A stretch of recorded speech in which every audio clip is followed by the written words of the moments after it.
this is Briar from The Six Stitch, and today I'm going to be doing a pretty interesting tutorial actually. It's a bit different than most of the tutorials I have on my channel. Most of my tutorials are really short, bite-sized tutorials that cover just one individual stitch or just a couple stitches. But today's tutorial is going to be a little bit more involved, a little bit longer, because I want to talk about color work today. More specifically, I want to talk about Intarsia Colourwork, and I want to go over how to read a colorwork chart so that you can create mosaic kind of pieces that look as adorable as this cute little ghost. Now, the reason I am going over colorwork today is because I actually have a new pattern in my shop. It is an adorable fun Halloween slash, I don't know, any time of the year you want to be spooky kind of pattern. And it's a coaster pattern, which is one of my favorite things to make because they work up fairly quickly and you can be really creative with the design for the holders and stuff.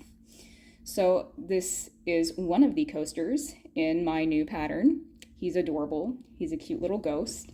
And the finished piece actually looks like this. It's a cauldron with a lot of eerie green and purple flames. And inside the cauldron, we've got more coasters. And as you've probably been able to guess, when this is rolled up or folded up, it actually looks like a bubbling cauldron brew inside the cauldron. And yeah, that's why I want to go over colorwork, because these coasters actually use a lot of color work. Each one has its own little spooky Halloween design on it. So that's why I want to help some beginners who may not know how to do color work get introduced to it, because these are very simple designs and these are really great designs for beginners who want to learn how to do color work and just want to start with something relatively small and simple. This is a great project for that. So, without further ado, let's get into it. Okay, so first things first, what is color work? Now, you may have heard the term before, you may not, but either way, color work is a very specific type of crochet in which you're working with different colors. Now, I'm sure you're probably familiar with the concept of doing one row or one round, depending on what you're making, in one color and then switching to another color for another round. And you continue with the same color for at least one full round, right? That is actually not color work. Color work is more specific than that. Color work is when you are switching between colors in the middle of a row or a round. So as you can see here, you know, we've got purple and then we switch. Actually, this is a better example. In this row here, we start with purple and then we switch to white and then we switch to black and then we switch black to white and then we switch back to purple to complete this row. And this is a really good technique for mosaic images such as this cute little ghost and for any kind of pattern that requires more frequent color changes than just doing, let's say, stripes, right? Because a stripe would just be one row in one color and the next row would be another color. This is a little bit different than that. You can create more intricate color designs with color work. Now, specifically, I want to discuss Intarsia Colourwork. Now, Intarsia Colourwork is a concept. It's just a type of color work. It's the technique in which you use to do color work. There is, I think, 3 main kinds of color work. I know stranded is another one, but Intarsia is a type of color work that I use quite often for pieces that don't need to be visible on both sides of the piece. So Intarsia is when you are working with multiple strands of yarn at the same time, and when you don't need a color, you drop it. You don't cut it, you just drop it. And then when you need it again, you pick it up again and pull it to where you need it.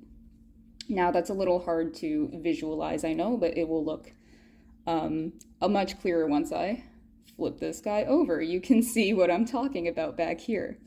So this obviously looks like a mess, but it's the wrong side of the piece that people really aren't going to see. So it's totally fine that this side looks like a mess. Intarsia Colourwork is really great for these type of closed pieces or flat pieces where one side is not meant to be visible, because you can do all this on the back and it's not going to matter. So you can see here, right? I've switched from purple, and then I've switched to white, and then I've worked with the white, and then I switched to black here underneath, right? And then I drop the black, and then I go back to white, and then I need the purple again. So I took the purple that I dropped way back here and I pulled it all the way here. And then I started to crochet with it again. And I continued in that manner. Whenever I didn't need a color anymore, I just dropped it. And then when I needed the color again, I picked it back up and I pulled it to where it needed to be. Now, the reason why Intarsia Colourwork is so popular is because it creates really clean, nice designs, right? As you can see, there's no like purple peeking out between the stitches here. There's no black peeking out in between any stitches where there isn't supposed to be a black stitch. It's a very clean looking design, which is great for pictures and mosaics.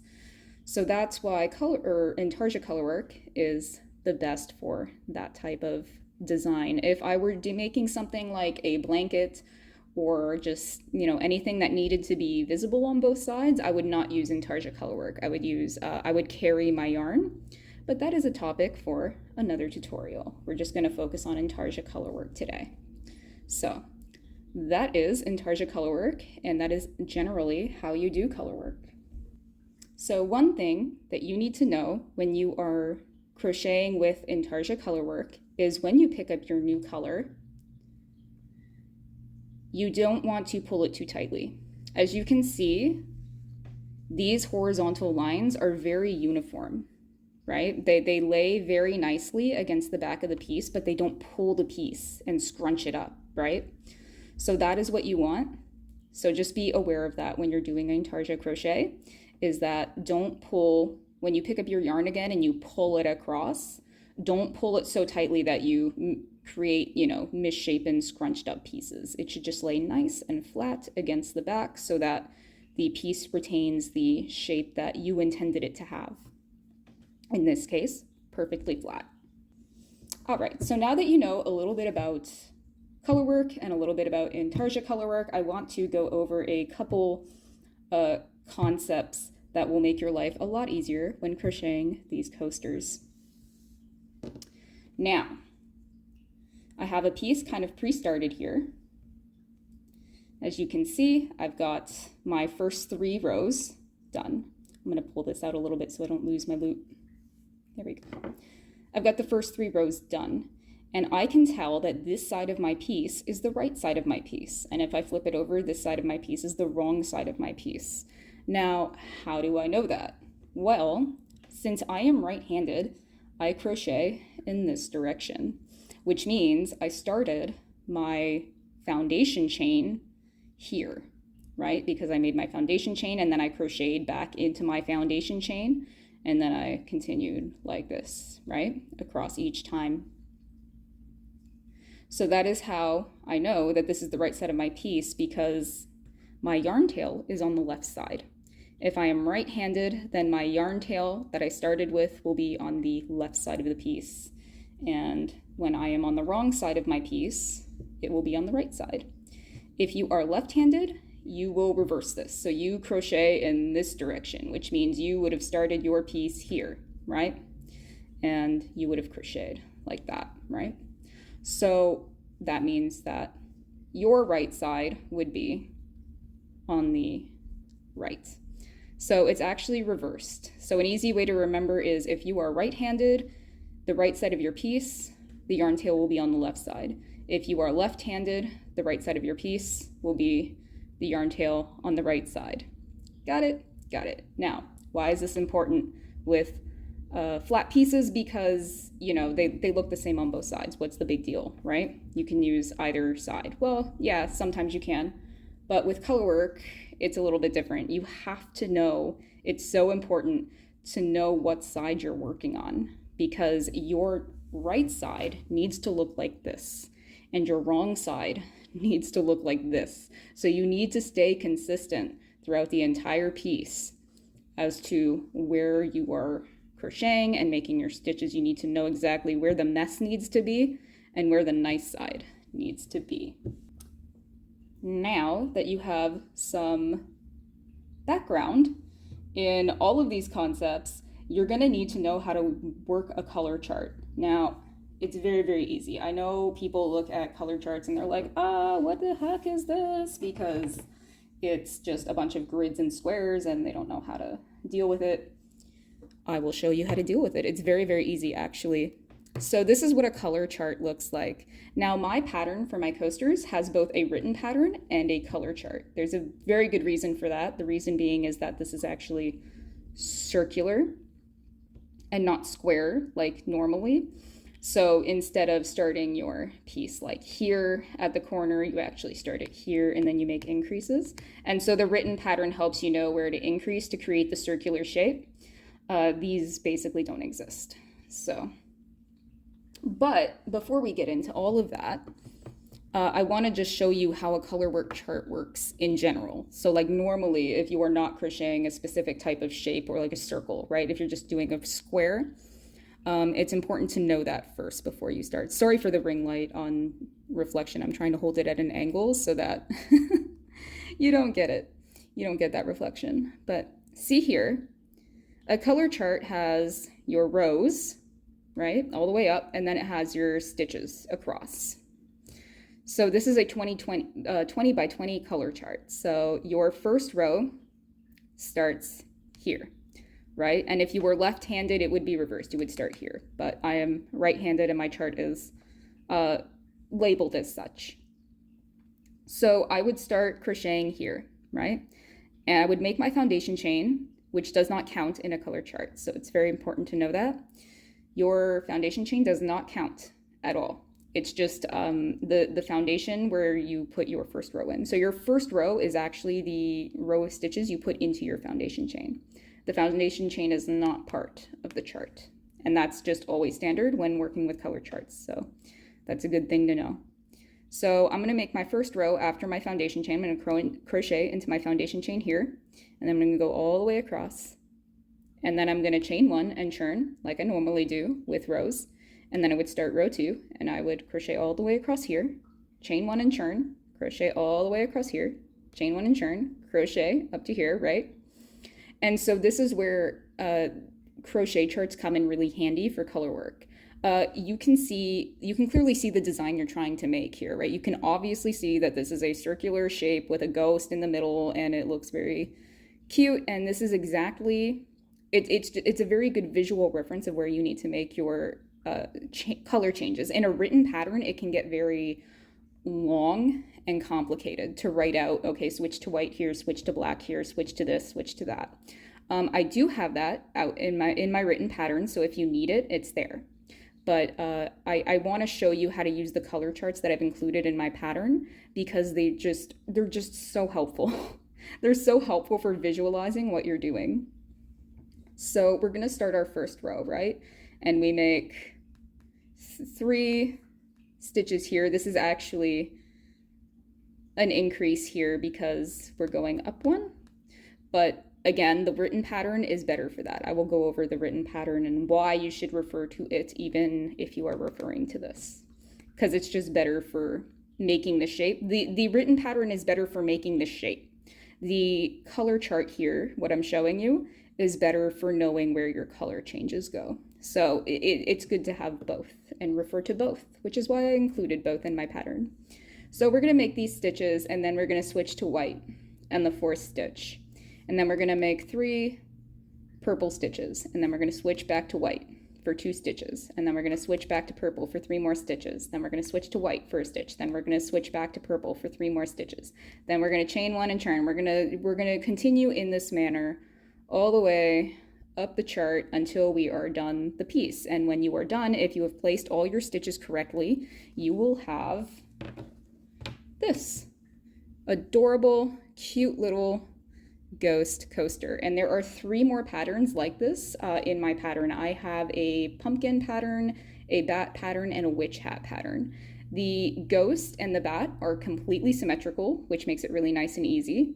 The pumpkin is mostly symmetrical, so it's a good introduction to doing non-symmetrical pieces because at the very top where the stem and the leaf is, it verges away from being symmetrical. which is good practice. It's not too complicated, just follow the written pattern and follow the chart and it's fine.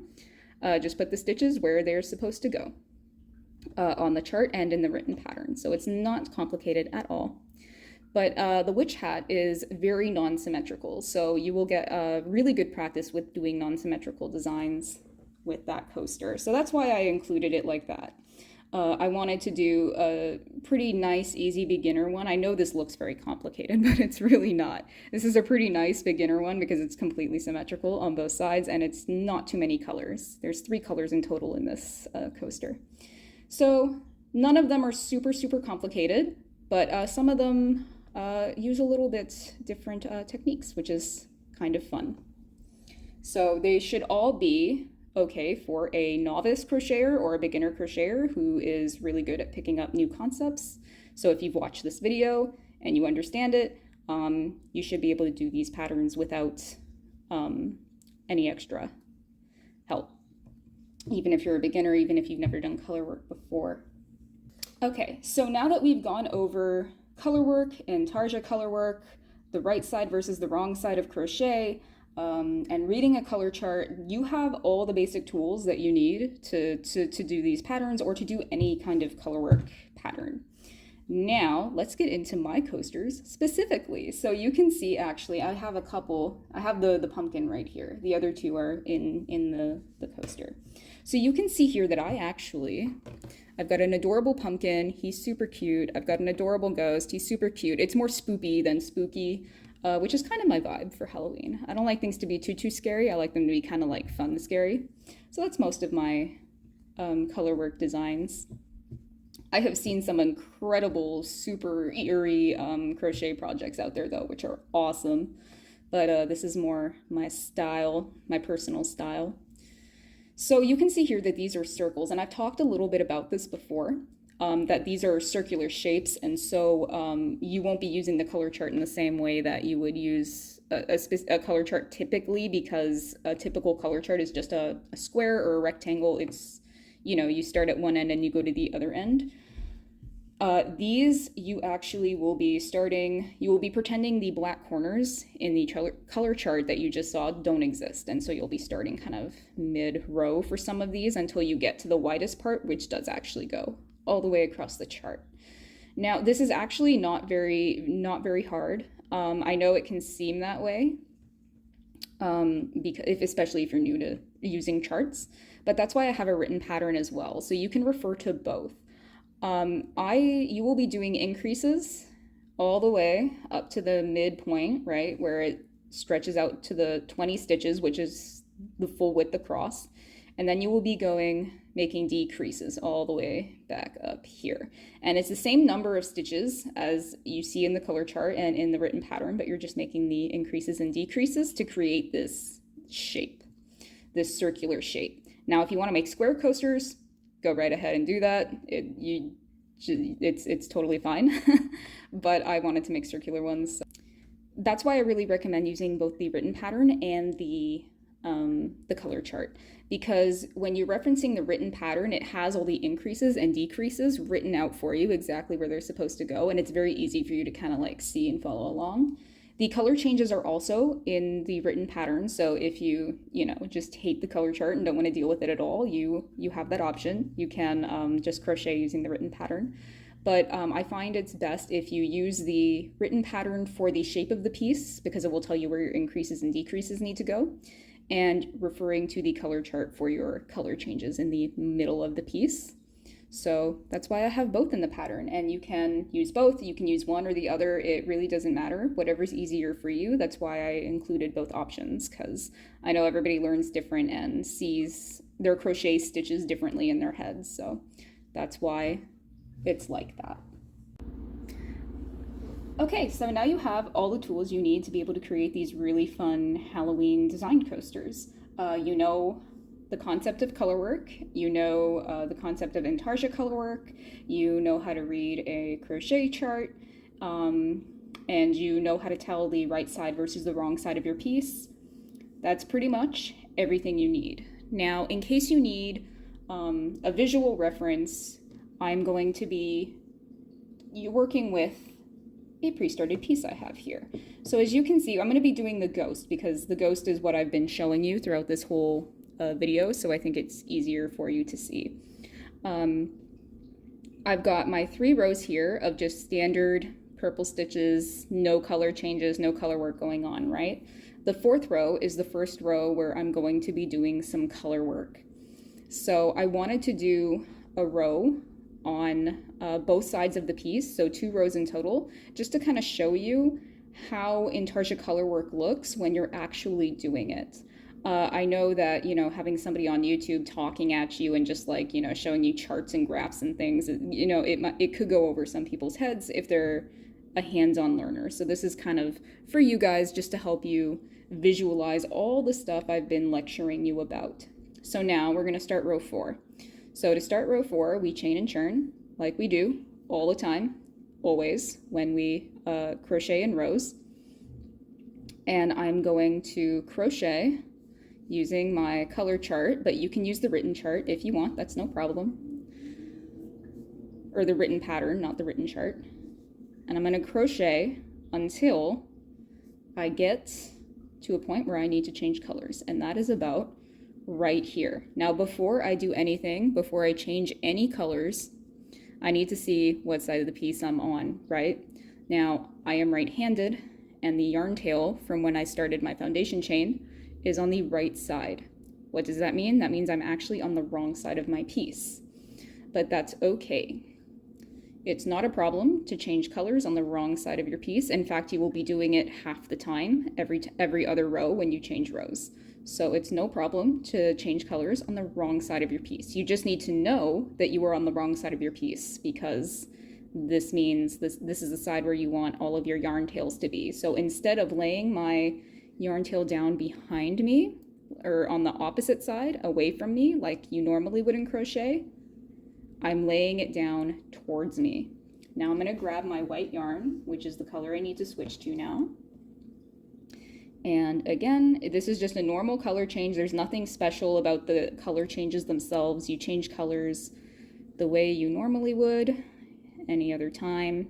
There you go, there's your color change. And again, I'm going to put my yarn tail towards me. See how everything is on this side, towards me, because I'm on the wrong side of my piece, and this is where I want all of the messy stuff to go. So I'm going to make my first stitch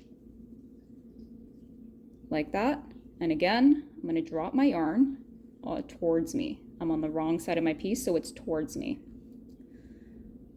And I'm going to grab my purple, and I'm going to pull my purple up here. And notice how when I'm not working with a color, I just drop it entirely. I'm not carrying it, I'm not holding it in my hands. It doesn't exist basically until I need it again. So I need to do 3 stitches in purple here.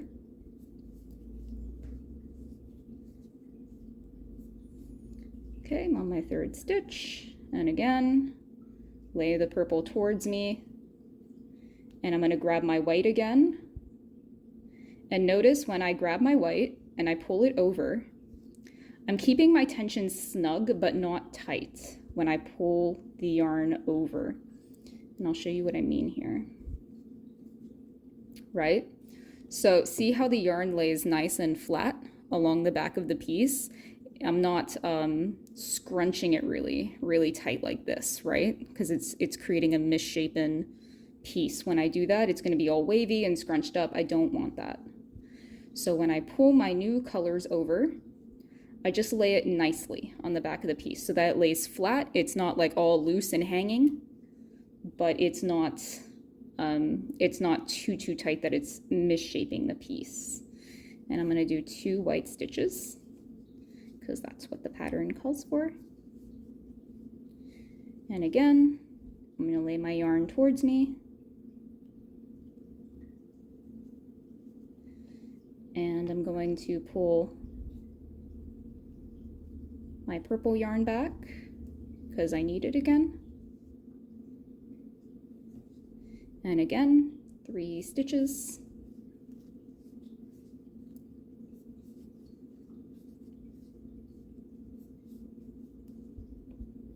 And we're gonna pull our white back.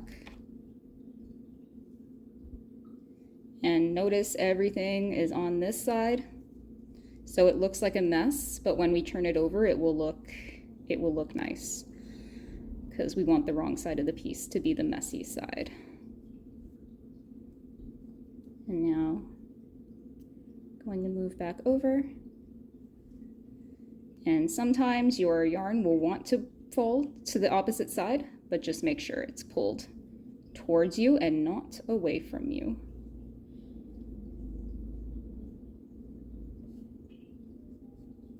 Here we go.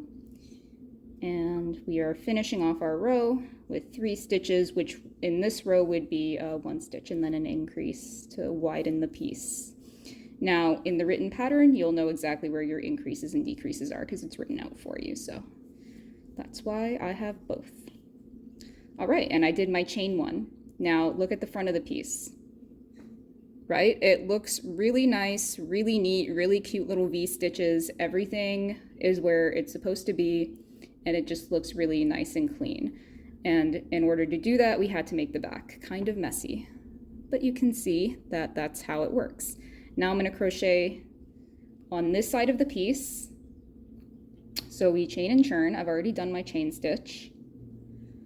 And before we do anything, we look to see where the yarn tail is, right? We were on the wrong side of the piece last time, but we've churned the piece now to work a new row.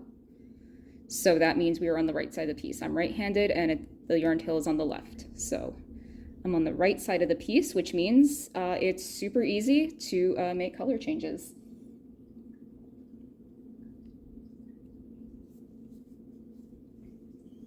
Because it works exactly the way you would expect it to work normally. So here we go. Just have to, I'm referencing my tablet and it was about to time out on me. So we pull our white to the front because we need to work with it.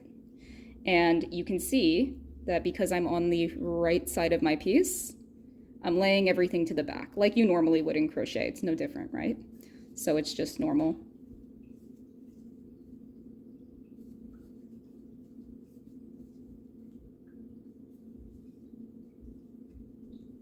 And again, we're on the right side of the piece and we want this side to be the neat side, so we're laying everything on the back, just like you normally would when you are crocheting. And just make sure that everything stays nice and flat and you're not pulling too tightly. And then we switch again, and we're going to do 4 white stitches.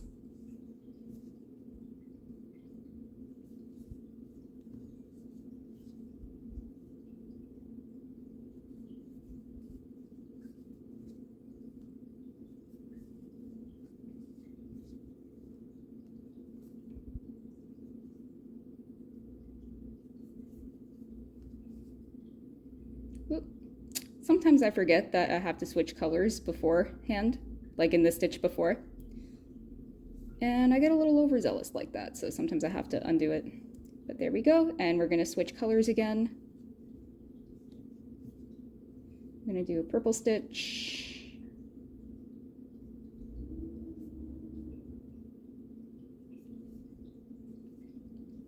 And I'm gonna switch colors again. And everything is on the back of the piece because this is the right side of the piece and this is the piece we want to look nice. And we are just about done our row.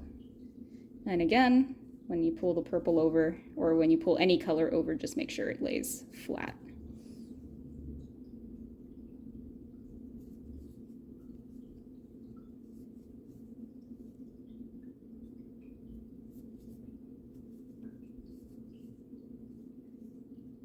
Split my yarn a little bit here. Crocheters we're probably pretty used to that. There we go. All right, and so now I've done both sides of this piece, and you can see that by, I'm gonna pull this out of the way. You can see now that by keeping all of your yarn tails when you drop your yarn on the same side of the piece, which is the wrong side, which is this if you're right-handed. It keeps this side nice and neat and you create a picture. So I hope that helps you with some of your color work designs and just helps you in general, not even just with this pattern, but with any kind of color work pattern where you're using Intarsia Crochet. Thank you so much for watching. If you really love this video, make sure you like, comment, and subscribe because it really helps me get seen on YouTube and it helps my patterns get seen more, and I just really appreciate it. So one more time, I just want to show off this super cool pattern that is now available in my shop. It's actually a full coaster set. So we have a cute little cauldron with a bubbling brew in it, and it's got all these lovely flames. You can sew them up as high as you want, but I kind of like mine a little bit down because it looks a little spoopy and I like it. So there you go. I've got a cauldron with flames, and as you can see, the folded up coasters look like a bubbling brew, and we're gonna show you the other designs in this set, which I'm really excited about because I love doing color work and I love making cute things and I love Halloween. So there we go. Here's our empty cauldron, which you can use for just about anything you want. You can make it a candy holder, you can make it whatever you want. I designed it to be a coaster holder. And now we've got our different patterns. So this is the bat pattern. This is the witch hat pattern. This is the ghost pattern, which you've seen many times throughout this video. I've been using it as my main example teaching piece. And then this is the fun pumpkin pattern that you guys will get in the full bundle. I actually have this as a bundle in my shop. So you can buy all of this together and you'll get everything all at once. And it's super great because it's a nice big pattern to work with. There's a lot of variety going on.